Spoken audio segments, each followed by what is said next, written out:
All right, everybody. Hopefully, I edit this correctly. So, I had to stop and edit it for a little bit. I had to try to remember. So, this is gonna be my part one of my testimony, and I'll upload my part two later. So,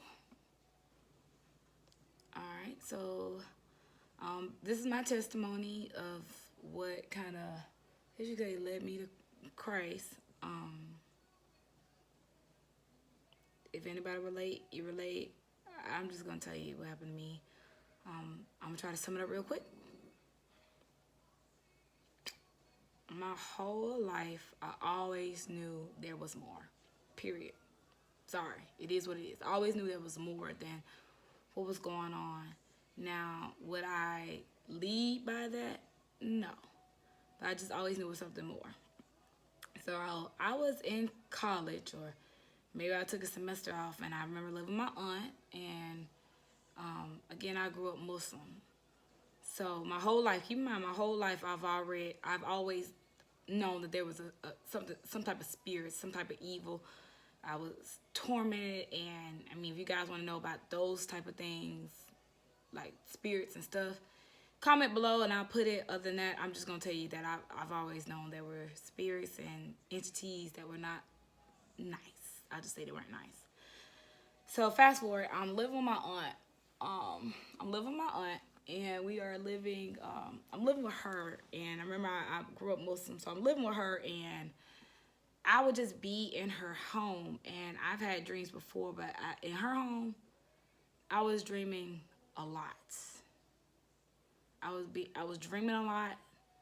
I was being attacked a lot, and I didn't understand why.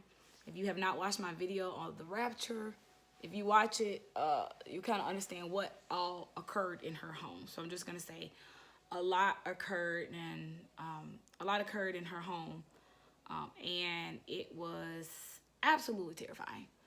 So I decided, when I was living in her house, I decided that, you know what, it can't happen if I ain't there. So I end up moving from her home, and because I want nothing to do with whatever's going on, I was scared. So I moved away from her home, and then, I mean, I say some years later, I started dating somebody named, let's just call him Bradley. So I started dating somebody named Bradley, and me and Bradley were very, very close. Best friends, absolutely, amazing person. He would go to church on Sundays, so he was that Christian that would go to church on Sundays. Not necessarily that he was doing it Monday through, Sunday or whatever, but he definitely had a church life about him, and he would definitely go to church, and so he would invite me to go to church, and I wasn't opposed to it. I would go. Meanwhile, at Bradley's house, there was always something that was there that was demonic. It was something there. And I want you guys to understand, that doesn't mean Bradley was demonic. Again, these forces have to we have authority and dominion over the world, over where we are, okay? They have to be invited in. It's not like you're saying, oh, welcome to my house, because that's not what's happening. There's other entities that have to happen in order for them to even be around you, because they don't jump on you. They're not fleas. If you want to know about that, more detail about that, ask me below, and then I can do a video about that as well. But so he had, something at his house, but I always was at his house. I mean, Bradley was my boyfriend at that point. So me and Bradley, we were basically, I was always at his house, even though we didn't live together. Bradley ended up moving to Texas, and I was still living in Atlanta, and we were having a long distance relationship, but it was very, very hard and difficult for me because, again, that was my best friend. That was the person I really leaned on. Bradley. I put Bradley very, very high up there when he shouldn't have been high up there. Only God should be as high as I put some of these men that I'm going to tell you about in this story up there. Only God should be up there. So Bradley was living out in Texas, and I decided to transfer my job. And what did I do? Move to Texas. So I moved to Texas with Bradley, and I started going to a church up there called Friendship West with Pastor Freddie Haynes. And I just loved how everything was going. You know, I thought I was enamored by all the things that were occurring at this church, all the things that were happening. But the more and more I try to get closer to God, because at that point I don't think I was even searching necessarily for Jesus, just for like I wasn't looking for Jesus. I was just looking for something, but I didn't know what. A sense of belonging, a sense of just being a part of something. But the more and more I was trying to figure it out, the more and more I would be attacked. And I mean, like, sleep paralysis. I mean, like, it was just very heavy on me. Very, very heavy. I know a lot more now than I did back then, so I know some of the stuff that were occurring. Bradley was going to work. Our relationship wasn't really as good as it could have been. It was just so many. There were entities working against me, and at the time, I just wasn't educated enough to see it. Again, we do not fight of flesh and blood. There are things that are working against people. So even if you're at work and these people are being mean to you, just know that it is not of them. It is of another entity. So at that time, me and Bradley just were not getting along. But I continued to go to church. I couldn't stop going. I couldn't deny the feeling of happiness that I had when I was there, of peace and love and the scriptures. And at that time, I don't know if I was searching. I'm be honest, y'all. I had been searching for a long time. And I was searching, and I think at the time I didn't even know what I was searching for. I was just searching. And I wanted to know God. I wanted to know something. Because to be tormented for that long, you know, since you're a child, all the way up to, you know, the age that I am now, that's a long time to not have answers for why things going on in your life the way they were going on in your life. It was very, very, if you watch any of my videos, you'll see that there was definitely a struggle. And I endured a lot. And it's only by the grace of God that I'm even, you know, here today to even tell you guys about it. So, after that happened, I knew that me and Bradley was headed to, like, something bad. And Bradley was my best friend, like I told y'all. Like, I didn't want to lose my best friend. So I knew it was time for me to move. I wasn't very happy in Texas, even though I had family there and family who were showing me love and showing me stuff of God. I just wasn't very happy there. I was searching. I was just searching. I'm going to tell you some pivotal moments for me. I was in my room in Texas, and there was a woman there who prayed for me. When I say there, I mean in Texas at Pastor Freddie Haynes. And she would pray over me, or like I call her, she'd pray over me. And I could hear this thing in my closet, and I'm going to try to mimic them. It would be like that. It would be like that. And I'd be like, what is this? And because this thing had been there in the closet for a while, it was in different closets. Like, I'll move, and I'd be like, why is this thing still here? Like, what is going on? And so I would hear it, and Bradley would, like, understand, but he really wouldn't understand what was going on. And then we would start arguing, and it was just so much. I didn't know how to fix my relationship. I was tired of being scared. I didn't know what to do. So I remember, man, God was with me. I remember crying, like, I mean, breakdown, boo-hoo on the floor. I remember being in the kitchen, y'all. I'm sorry, I be going back. I remember being in the kitchen, I was crying. And I remember feeling someone like on my shoulder, like it's gonna be okay. Like kind of like it's gonna be okay, you know. Like just comforting me. And then I remember getting on the sofa and laying there, and I remember I felt a sense of peace. And I was like, okay, I can keep going. But still didn't really know exactly what I was searching for. I had a Bible. I mean, I was gung-ho. I was ready. I was ready to be a Christian, y'all. I was buying Bibles, names engraved, and did not even pick up the book at all to read it. I didn't know what to do. I had no directions at all, y'all. Like, for real. I ain't had no direction. I ain't know where to start. I'm like, I didn't even know they had different version Bibles, y'all. I ain't know none of that. I was trying to get the version that Bradley had. That's what I was trying to do. I was like, whatever he got, that's what I'm gonna get, and maybe I can understand it. But I was just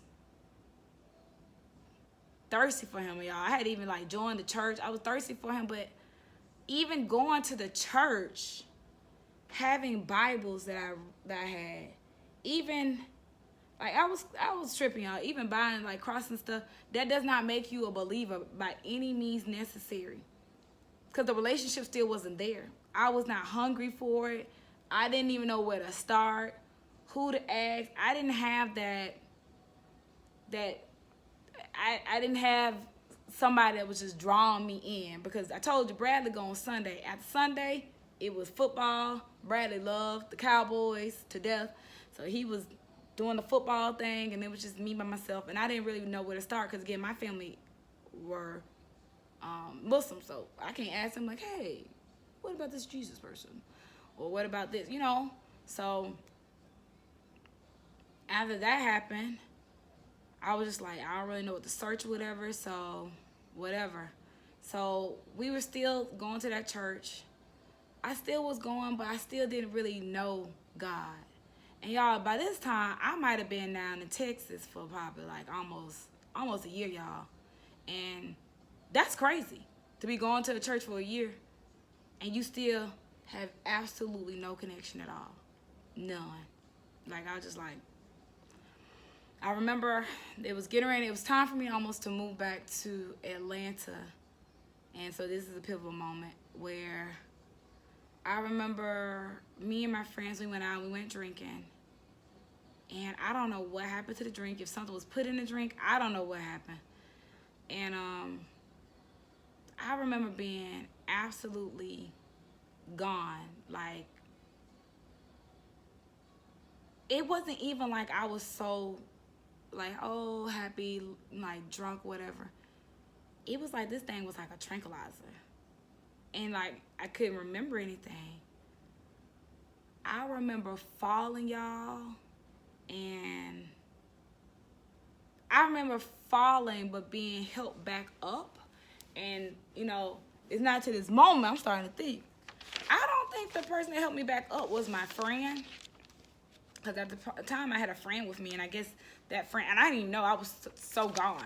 A friend with me, and that friend was helping me. You know, Bradley was whatever Bradley was. But I remember tripping up and getting back up. And I remember I was in the backseat of a car. That's how gone I was. I was in the backseat of a car. And I didn't know where I was going. I just knew I was in somebody's car. Something terrible could have happened to me, y'all. I'm not going to lie. Like, I don't know what was put in my drink. But it was definitely like, when I was talking to everybody, they definitely be like, you were drugged. I don't know what was in there, but I was gone. It wasn't, whatever was going on, I was no longer in control. I didn't know where I was. I knew I was in the backseat of the car. I knew we were going. And the crazy thing about it is that I was in the backseat of the car, but it's like I was laying in somebody's lap, and they were like literally just like, it's going to be okay. It's going to be okay. So I want to share some scripture with you guys, and this is in Psalms 91. And it says, for he will order his angels to protect you wherever you go. They will hold you up with their hands so you won't even hurt your foot on a stone. So I'm in this car, and I know today that nobody else was back there in the car with me, that my friend was driving. They put me in the back seat because they was like, she gone. I remember tripping up to get in the house, but I don't remember like hurting myself. I remember I was gone. I don't remember Bradley calling me that night. I don't know what happened. I remember waking up and I rolled over and there was a guy next to me, and I looked, and that guy was my friend. He was a friend of mine. He was a gay friend of mine, and he had taken me home. I remember going back to try to get my car. I don't even remember how I got back home. I remember I got back home. I probably took like a cab. I don't know what happened. I remember getting back home and just being thankful that I had made it home, because it could have went really, really bad. Like, for me, anybody could have guided me, but that's how amazing God is. Even when you don't know him, he is still protecting you. You're his child even when you are lost.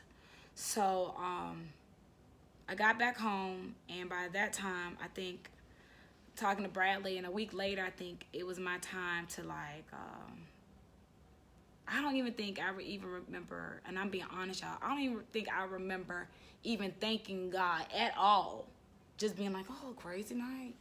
Like, you know, I knew something crazy happened, and I knew, like, as soon as that whole thing with the car, I knew, I was like, that definitely was an angel protecting me. Protecting and helping me, so I knew that was it. So after that happened, whatever, I think like a week later, it was time for me to move. I mean, my purse, it was horrible. Like, I got home, somebody had broken into my car. Like, it was just all this horrible stuff that happened, and honestly, it was by the grace of God that I was protected by all the things I was protected by. So I remember I had to move back to Atlanta, and I was very happy to move back to Atlanta. It was like, in my mind, it was time. So I moved back to Atlanta. Me and Bradley are still cool, but the relationship was going down. It was going down quick, because we had been dating for a while, and I was like, what are we doing? You know, like, what are we doing? We're friends, and like, I was ready to get married. Like, I don't believe in dating somebody for 3, 4, 5 years. If you don't know, then you ain't gonna never know. I'm sorry. That's how I personally feel. And that's not to anybody else. That's how I feel. So after that, everything was just like, I ended up moving back to Atlanta. And I remember moving back to Atlanta. I was like, I ain't gonna never find a church.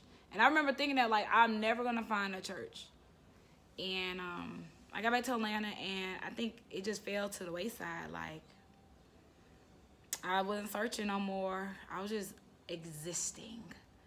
And I wasn't looking for him. I still had a Bible, but I wasn't really looking or searching for God at all. I was just existing, doing my own thing.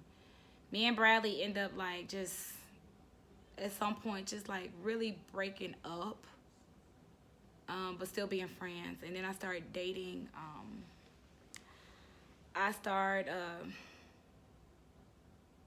It's crazy because at that point when I moved back to Atlanta, I didn't have as many bad things as far as like dreams and being tormented like that when I moved back to Atlanta, because I wasn't really searching for God. It's only when I search for him when things happen.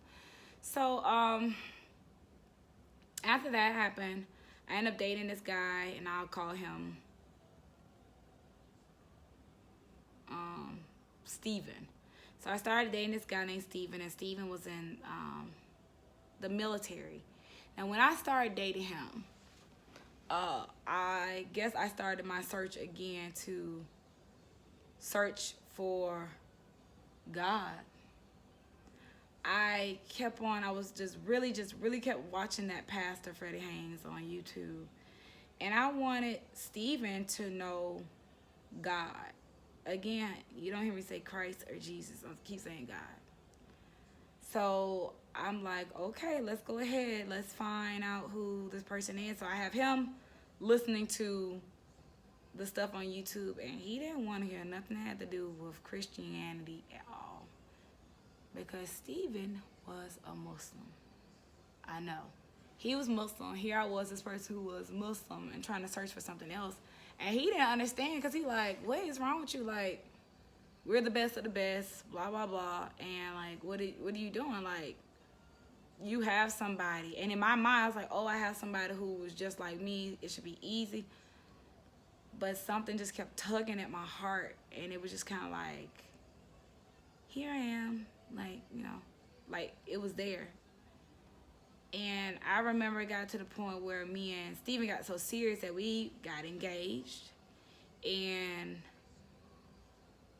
I was concerned because I knew that I was falling away completely from being Muslim. Like, it just wasn't something that I wanted to do. I didn't want to research it. I didn't want to reconnect with it. I just was like, no, there's something else. And Steven was upset, and I remember he got upset, and he was like, basically he was telling me I need to stop. If you don't stop this, then we just can't be together. Again, like I want to tell you guys, I put so many men ahead of God. And I don't know why. All I can say is maybe I was searching for love. I don't know, acceptance. I don't know what it was. Again, you guys can watch all my videos. I've been through a lot. So I don't know, why, but I was like, you know what? I love Steven. Let me just stop with this and we'll figure out the rest later. Crazy, right? Because the person now, today, honey, no. You bye. Like all my friends, even if you watch them, they'll be like, she ain't fooling with you at all. So I remember me and Steven were very happy. And it's so amazing because I'm even thinking about it like, oh, that was you, God, huh? So I remember Steven he got deployed. He went away. And when he came back, there were things that like occurred in our relationship that he had on his end and he had done on his end that it was just like, it was too much that we had to call off our engagement. I was extremely hurt. I mean, extremely hurt. At that point, I had lost a best friend and a fiance, and one was my best friend and then the fiance. And honest, if I had to be honest, that best friend, that hurt me the worst because I wasn't ready to give up that best friend. That best friend had, I reconnected with that best friend after I called off my engagement, and because we always talk, it just wasn't like that. I reconnected with him, and I wanted to, be with him, but because of the games I played, yeah, I said me, he had moved on, and I was very, very hurt. I was hurt. I was lost. I didn't know what to do. So I remember, and so the truth gonna come out. So the truth, if they ever watching, they're gonna be like, so that's what happened that day. So I remember my best friend, I was out with a friend. At this point, I'm no longer dating like the fiance or the guy. And these are years. I'm no longer dating the fiance or the best friend. I end up dating this new guy, and we're gonna call him Trevor. Dating this guy named Trevor, and it was fresh, it was new. I didn't know that much about this person, but we were dating, whatever, and I felt very, very empty on the inside. Even in this new relationship, I just felt really empty. And that best friend had called me, and at that point, I was out with a girlfriend. We had went and got something to eat, and that best friend had called me, and I was like, are you okay? He was like, yeah, I'm okay. I said, where are you? So he told me he was driving around because he and his girlfriend had gotten into a huge argument, and she had, I guess, like tried to stab him or something. It was something crazy. I was like, who stabs people? And so I told him where to meet me. I was like, well, meet me in this place, whatever. It was a place in Lenox. I was like, in Buckhead. I was like, well, meet me at this place, whatever. It's a restaurant that's no longer there now. And he met me there, and we just sat there and reconnected. And anybody who has like a best friend that you dated, it's, it's your best friend. You tell your best friend everything. And I noticed in that moment that I missed my best friend. Even though he had moved on, I was like her team because I really wanted to be with my best friend. And my best friend had moved on, and I knew it was too late. And I guess that was a hard pill for me to pretty much swallow. So I remember I walked him out to his car because I had a boyfriend. I walked him out to his car, and I felt that drive. I don't even remember all that drive home. I remember I had drank. I had like 2 or 3. We drank a lot, and I lived right around the corner from Phillips. And I remember going home. I remember feeling empty, feeling lost. I remember feeling, and I don't feel this at all, y'all, like at all. I remember feeling hopeless. I've never felt hopeless, depressed. Those were not things that I ever had in my life. I never felt like I'm never gonna get out. Like that ain't me. So I just remember being at home, and then I remember calling my mom, and I said, "Hey, Mom, I'm just tired. I'm very tired, and you guys gotta understand I was tired of the enemy, like being attacked spiritually, and then I got tired of just the relationships. It was just like you going with emotion. I got tired of an emptiness that I had on the inside, and I was trying my best to feel it, but I didn't know how to feel it, and I was just tired. So I called my mom, and I was like, I am so tired. I remember I had these pills, and I wanted to take the pills, y'all. But something just kept saying, no, it wouldn't let me take the pills. Like, no, we don't do this.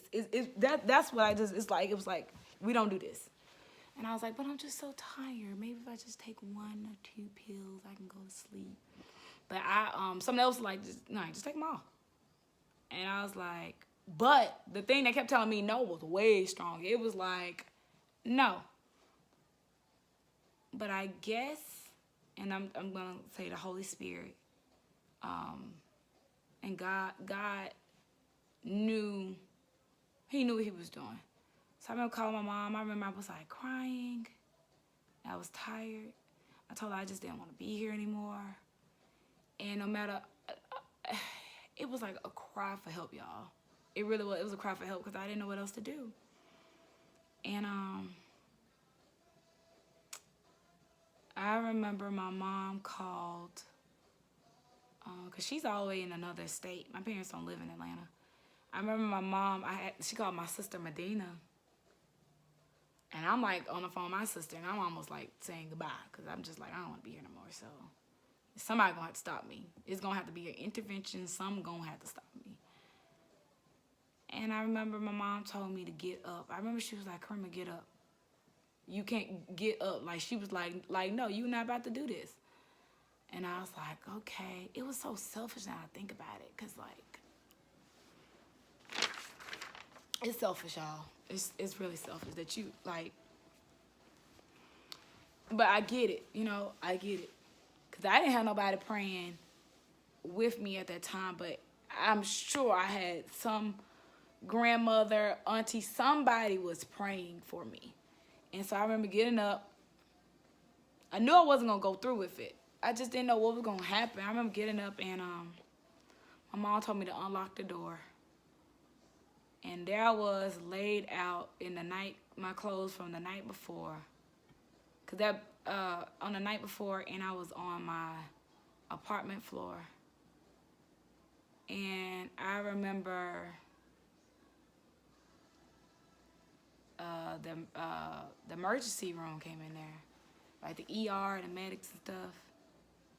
They came in the house, and it was just like, they took me to the hospital. They wanted to make sure I didn't have anything in my system because, you got stuff in your system, they're going to try to pump it out of you. And it was just a very low part of my life, y'all. Like, really, really, really, really low. And I remember being in the hospital. And then I remember looking around the hospital because let me tell you something, y'all. When you're in the hospital for, like, any type of things where you're trying to hurt yourself, they gonna take everything out of the room, like everything. So I remember they were, and I had to be in the hospital like all day long. They took everything out of the room, and I remember looking in the room, and I just like, how did I get here? Like, I didn't even know how I got there. I'm like, how did I get here? And when I say how did I get there, I mean like me. I didn't know how I got there. I was like, what is going on? How did I get here? I remember my friends came and saw me. One friend I'm still friends with now. She came to see me, and she was, you could tell that the two friends that came in, they were very, very concerned. And I remember that I was just there. I was just existing. Everything was like going in slow-mo. So when you try to hurt yourself, commit suicide, or even if you're not gonna do it and it's just a cry for help, like what I did, the hospital could hold you for 72 hours. But they're not gonna hold you at the hospital. Now you going with the rest of those people who try to kill themselves. Yeah, they could be schizophrenic, bipolar. You're going there. So I remember they told me, they asked me about where I wanted to go and stuff like that. And basically they said I could admit myself or they gonna admit me. All I heard was I was getting admitted. And I was like, where am I going? Like, who gonna pay for it? Y'all, that's all I be caring about. I was like, who gonna pay for this? And I was like, okay. I mean, my parents told me. I remember, I don't remember my parents no more after that, to be honest. Not saying that they weren't there. I don't remember them anymore. And they could have been there. I remember being sent to this hospital, and this hospital was kind of far from where I live. I remember that because I was like, man, we've been in this hospital for real, for a long time. I remember going to this hospital, and then they kind of like pretty much, by this time it's like nighttime. Yeah, it was like nighttime. And I had to give them all of my,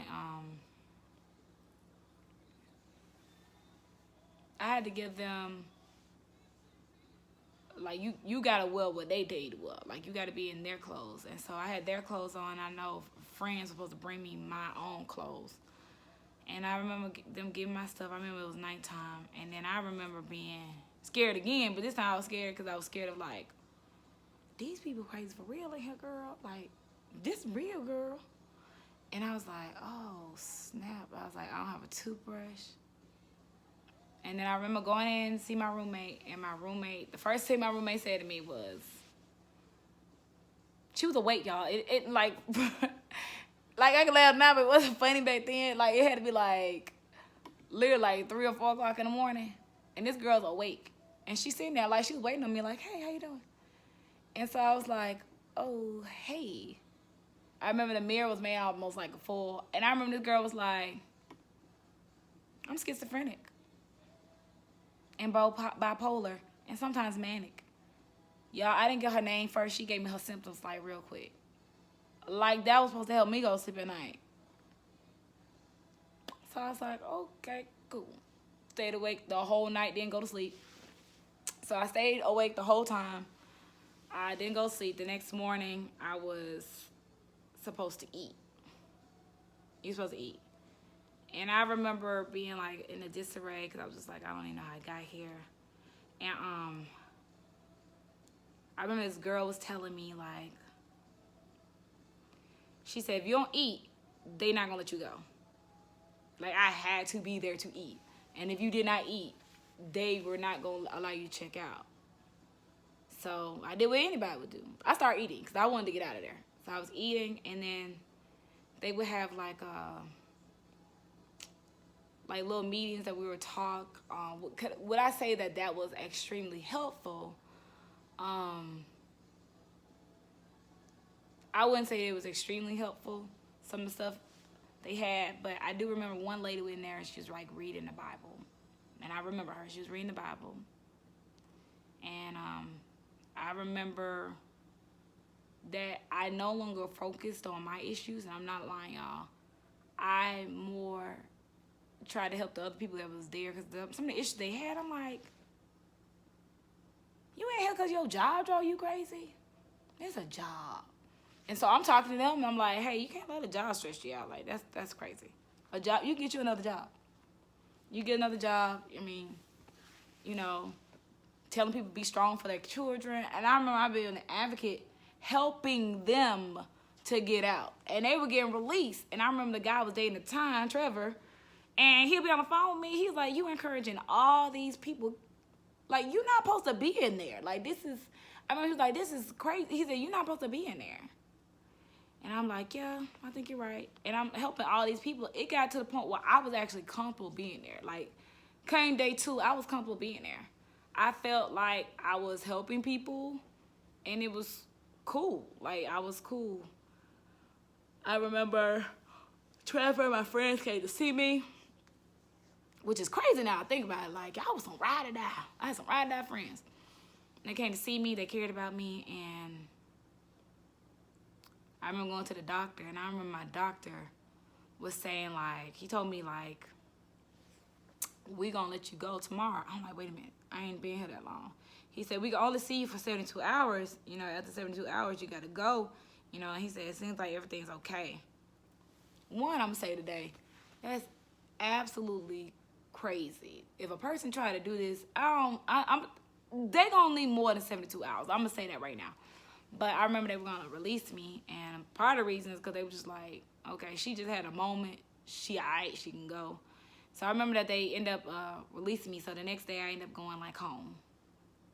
And at the time I was dating the guy Trevor. When I went home, by the time I got home, I guess Trevor had made that his home as well. So I had automatically had like a new roommate where he was just at the house. It could have been because he was helping me, protecting me. I don't know. He was just there, and I never asked for it. But I was too weak to say anything. Too weak. Because I was gone. My mom was gone. I was going through depression. And that spirit of depression was just holding me like, ooh, I gotta. And I would just cry. But I learned little tools. They would tell us, like, when you're depressed, like, leave your house. Don't stay inside your house. Walk around and talk to friends and do all these things. And I would definitely do those things. And slowly but surely, I was getting better and better. I don't remember my family coming to see me again. They could have, not saying that they did not. I remember talking to them, and I probably at the time needed to go home, like my home. But God does things in his own way. So I remember being back at that apartment, and I just remember just like, it's just crazy. I remember feeling still empty. Like I was just still going. But this time I was going, and I had Trevor, and Trevor was pushing me along, and we were doing stuff. And then during that time, I had learned so much stuff about Trevor that I did not know, that I should have never been around. But it's because my eyes weren't open, so I couldn't see those things. And they weren't good things. They weren't things that I should have been around. And so I'm just with Trevor, and I'm just living life. It's like I was watching my life be played, and I wanted to stop it, but I couldn't stop it. I was just going with the motion. It wasn't anything that was just, I still had no purpose, no will. I didn't care. I just was like, whatever. I remember me and Trevor's relationship got really, really bad. We were together for a very, very long time, y'all. It took, I would say, 4 to 5 years for me to finally be completely done. But it took me 2 to 3 years to finally snap out of whatever I was at, y'all. 2 to 3 years. I was gone. I was going with emotions. I just didn't care. I was just like, it's not like I was like depressed the whole time. Like me and Trevor would do stuff. It'd be fun, but I had no purpose. I wasn't looking for nothing. I wasn't searching for nothing. I was just going with emotions, y'all. Just going. And I remember I ended up moving to Florida. And these are just pivotal things that just happened. I remember moving to Florida, and I was working for a rental car place. And when I was in Florida at this point, when I worked at this location, I had to pick up this girl. And I picked this girl up, and I remember she said, I dropped off at like the weirdest place. I was like, girl, you live here? The girl said, she was talking to me, and I was dropping her house. She was like, hey, do you go to church? And I was like, oh, no. And she was telling me about God, and she was just telling me about, she just had a sense of happiness about her, a sense of peace. And I've always wanted that peace. I just didn't know how to find it. And I got her number. She got I got her number, and she had my number. She would text. And she just invited me to church. And even though I didn't go, she just kept inviting me as I was there the whole time in Florida. I had a great time. I had some great friends there in Florida. I had some really great people, but I still did not know who God was. And I did not have people around me, I can honestly say, who at least showing me that they had that in them or about them, or, evangelizing, or I did not have that around me. And I ended up moving back to, I remember being in Florida. I had a great time, y'all. I was living a life like it was golden, y'all. I'm not lying, y'all. We talking about, I had stuff. Like, there were people who really wanted to date me, to go out with me. I was still dating Trevor, but there were like people, it was like money. If I had to be honest, it was money in front of my eyes. I could have had some of everything, y'all. The nicest condo, the nicest car, everything I wanted, I could have had it, y'all. And but I always had this little thing like, and he just kept telling me no. Like, I guess some of the stuff was like stuff that my parents put in me, like, you don't be like that. But I was like, you couldn't have told me nothing. I was a banger. Period. I was like, I'm beautiful. I live in this fun city. I go to Miami when I want to. Got the beach. People want to talk to me. And I was still empty, y'all. I'm not lying, y'all. I was still empty. It's so crazy because even if you ask my friend, they'd be like, she had everything. She got complimented on her figure all the time. And she was just like doing it. Like, she had money. She was shopping. It was just amazing. I was happy. I was happy, y'all. I was happy and empty. I have never in my life have ever heard anybody being happy and empty. I was happy with what I can have, but still empty because it still was nothing there. Me and Trevor's relationship got very volatile, y'all. Like, just verbally abusive. He was very jealous, and then when he would drink, he would get even worse, y'all. We would be at the casino. We just had like a great time for what I call a center life, because that's all it was. I ended up having to move back to Atlanta because Trevor was no longer be working at the job he was at, so we had to move back to Atlanta. Upon moving back to Atlanta, I'm like, cool, I'm back to Atlanta. I'm back to normal, no more of that crazy stuff that I was doing before. I was ready to take Atlanta by storm. You couldn't have told me nothing. I was just like, to me, I was just like, everything. I was like, everything. I can do whatever I want to. I can go out. I was banging. At this time, I think we had like, it was Instagram. Well, I don't know what was going on. At that time, I had like, I didn't even have a whole bunch of followers, and I had like celebrities, known celebrities, just in my DMs trying to talk to me, trying to get with me, want to take me places. And, it was stroking my ego. I was like, oh, I got this. But I would never go on any of the dates. I wouldn't entertain any of the stuff. I wouldn't do any of that stuff. Like, I would have sugar daddies out the woohoo who would send money, like, they want to send money up front.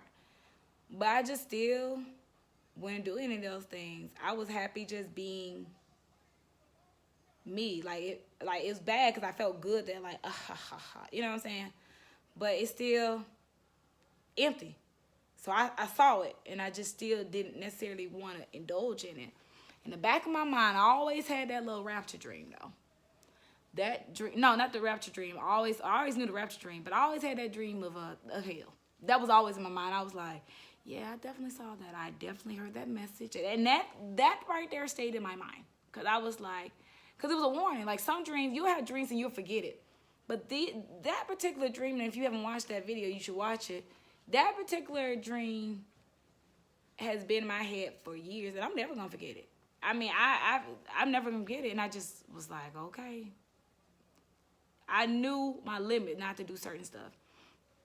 So after dating, after being with Trevor for so long, our relationship got worse and worse. Especially when we moved back to Atlanta, it got worse and worse. Because Atlanta, I say, is like Sodom and Gomorrah. Period. It is. It's sinful. It's anything you can think of. It is here. You can get to it.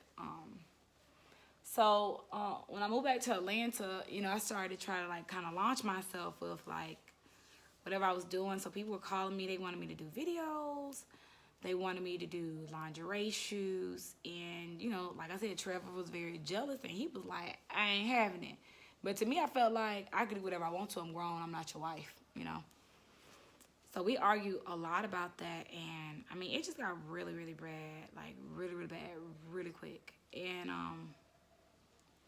I just remember being like, I don't want this. Like, what is going on? I need answers, because this can't be how God want me to live. It's no way possible. Like, I can't live like this. Like, this is bad. I want to be the fabulous me without Trevor. But at this point, I was living with Trevor, and at this point, I didn't have a job. And so, what they call it, situationship. So I'm living with him, and I don't have a job at this point, because my job is not going. I told you all these times I transferred. You can't keep on doing them transfers. So I didn't have a job, but I wanted to be away from Trevor. Trevor, I knew wasn't gonna help me in any way. He can't. Like, his mind is like on other things of the world and not really on God. And I knew I needed to get out. And I knew that I couldn't. I did not feel like in my mind that I could love God and Trevor. And I knew, I was like, I'm going to have to be by myself on this one. So when I was ready to go, at this point, when I was ready to go, nothing was moving. Nothing was moving for me. There was no job that was moving for me. It was nothing moving in my favor to get me out of that situation, y'all. So I prayed. I think I prayed for like 3 years, and throughout the 3 years, I would leave Trevor's house, come back to Trevor's house. I secluded I didn't hang out with my friends as much, because Trevor would trip. He'd call my phone, blow my phone up. He'd do all these crazy things, and so I just pretty much like, I didn't know what to do except for pray. So I would pray. But even though I would pray, I still have people that come into my life trying to get me to do certain stuff. Like, I had a homegirl who'd be like, hey, she'll hang out with me, and you'll think she's supposed to be, like, cool. But then she'll have stuff like, oh, this dude want to fly you out to Dubai or Florida or anything. They want to fly me out. And I'm like, for what reason? And it's because she didn't show some dude my picture, and he want to get with me. But I always knew in my mind, like, this person want to get with me to probably, like, have sex or something. And I was always like, no. Now, that was something I always had. Like, I always like, no. That you not getting. Like, I knew. Like, I always had a standard about myself, and that wasn't it. I wasn't just aimlessly out there just wilding out like that. I don't do that. So I was just like, no, I'll just stay here. But she was constantly at my house, and I needed to get out. I did not want to be... I didn't want to be up underneath Trevor's thumb anymore. And even though the enemy would throw major dues, major money at me, I knew that it was wrong. And I knew, I was like, I can't get out of here. I remember praying to God one time. And when I say one time, y'all, it might have been one time. And I was just like, man, God, you get me out of here. And it says in the Bible that, Jesus even warned you, like, don't make promises because, you're going to have to abide by it. I remember I was like, man, you get me out of this thing, man. I'll pray and I'll worship you. And nothing moved or shaked immediately. And I remember it got to the point where one time me and Trevor were arguing. Well, no, he was actually arguing. He was drunk. Whenever he drank, he got angry. I remember being in the house. I was taking this class, and I was, and at this point, we don't sleep in the same room. He's in one room, I'm in another room. I remember he was arguing with me, and next thing I knew, he was coming into the room, and he had called the police on me. I know y'all like, that ain't how it happened. Yes, you guys, exactly how it happened. I was in the room, and I had locked the room. He was drunk. He was trying to get into the room. He wanted to talk, but he's drunk, and so I'm not going to let you into my room when you are drunk because you are probably trying to do something crazy. So I wouldn't let him in the room. And so he was like, this is my house. You let me in this room now. And he didn't want to come in the room. He just wanted like, when he got drunk, y'all, he just got crazy, y'all. I ain't going to even go into details. He just did crazy stuff, y'all. That it was just like, yeah, that's abuse. You can't do that. And when police came, and I remember this was like another low point in my life. The police came, and the police was like, one of y'all got to go. Y'all, we can't leave both of you guys here. So here I am, the sober person, taking the test. The police officer even looked at my computer. He goes, sir, she's taking a test. Like, she's in the middle of a test, and it's, them time tests. I knew I was going to fail that test. I was like, I am not going to be able to prosper at all in this house because if I'm in school and I'm trying to take these certain classes, I can't take it because you come home drunk because you're dealing with your own demons. You're dealing with them on your own. I had to figure this out for me. So I remember the police officer said one of us had to go, and if they didn't go, then one of us had to go with the police. And I just remember I was like, I don't want him to go to the police. So I didn't want him to get locked up. So here I am, me and my 2 little dogs, trying to find a place to go. And remember I told y'all I kind of secluded myself from all my friends. I didn't have any friends to go to. I remember calling my sister. I don't remember what she said or what happened or what occurred, but I knew I couldn't go over there. And I really didn't have anybody to go to. At this point, it was like 4 or something in the morning. It was really early in the morning. And when the girl that I knew who always wanted me to just kind of like date these guys who would give me money, she had a friend, and that friend actually opened her home to me. And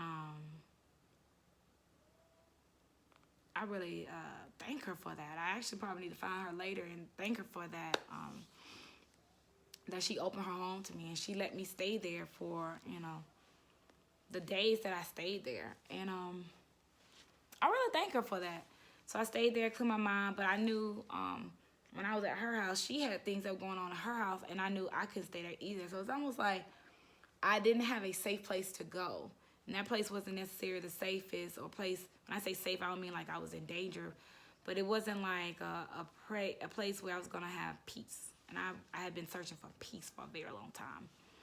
So after that happened,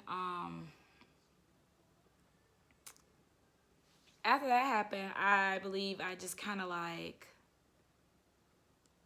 I worked for some days. Nobody even knew at work. And then I went back to Trevor's house. He had been calling me, I'm sorry, and all this other stuff. And so I went back to his house with the mindset that I was going to leave again. And the next time I left, it was going to be for good. Because when you're in a relationship, you will leave, come back, leave, and come back. But I knew this time I was going to come. And when I came, I was going to leave. And when I left, I wasn't coming back. I was going to be moved out. So some time had passed by, and I had a cousin who actually lived in Atlanta. And I ended up going to her house, and she allowed me to sleep on her sofa, her air mattress, honey. It didn't matter. It was a place that wasn't, it was a place that was safe for me. Like, I knew she wasn't going to do nothing crazy to me. And so I went there, and I finally just kind of I went there and I brought some clothes, and I tried my hardest. I told Trevor I needed some time, and I didn't go back. I did not turn back. I stayed so long at my cousin's house. I think I stayed there for a month and a half. It was almost 2 months. I was looking for an apartment at that time. Trevor had did stuff on my credit, and I didn't even know about it. And I was just like, man, God, I'm trying to get out, man. Help your girl out. I just wanted peace. And I kept searching. And at this point, I wasn't searching for God. I just wanted out. My mind wasn't right to even think anything of God. So, I'm just like searching for a job. Not job. At this point, I have a job. And now I'm searching for a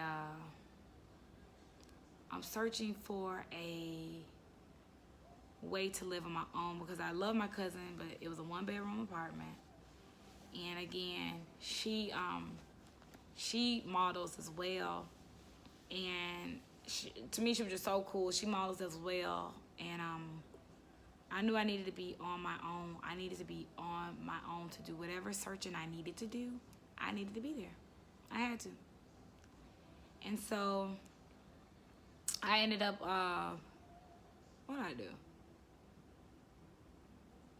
I ended up, and it took a minute. I finally, after being told no so many times, because it was like an apartment on my credit. And I was like, how did this apartment get on my credit? And it was from when we lived in Florida. Trevor was paying the rent, whatever, and he did not pay the rent one time. And it was put on my name because my name was on there long. That's pretty much what happened. So I couldn't get no apartment. I ended up having, I came across some money, and I ended up paying that off. I had to call the credit bureaus. It was like a whole fiasco. A whole fiasco. And at this point, I am literally working for the government, for the state capitol. And it was just so hard. I would go to work. Nobody even knew all the stuff I was going through. I was just stressed out. And I just knew it had to be something more. So I wanted God to like show me something. I really believe that he was calling me the whole time, throughout this whole time. Like, I'm here, and I would connect with him, then I would disconnect. But these men that were in my life were distractions from him. They were distractions. I couldn't focus on him because of these men. And I don't know what it was about the men, but they made me feel like love and accepted, and I could not let it go. And so I just continued to like pray on it, because at this point I'm not even with Trevor no more. I'm living with my cousin, and so I'm just praying, and I'm asking God to just deliver me from it. I was tired of it, and I ain't gonna lie, I kept telling him, like, if you get me out of this, I'm gonna worship you. I'm gonna give my life to you. I'm gonna worship you. And y'all, I didn't even know who I was praying to, for real. Like, for real. I knew that was a God, but I didn't know all the stuff that was happening. But he had a plan that maybe I didn't even know the plan. So I ended up like, I had a friend, and he helped me. He was there. My friend was there. He was there for everything. Like, he was telling me not to give up, like to keep on searching. And I was tired, y'all. Like, for real. I was for real deal tired of searching, but I had finally found an apartment. And I finally found an apartment, and I got the apartment. And the apartment was better than what I had originally had chosen. And it was time for me to move in. I was so happy to move out of my cousin's, because I needed to be by myself. This had to be probably at the end of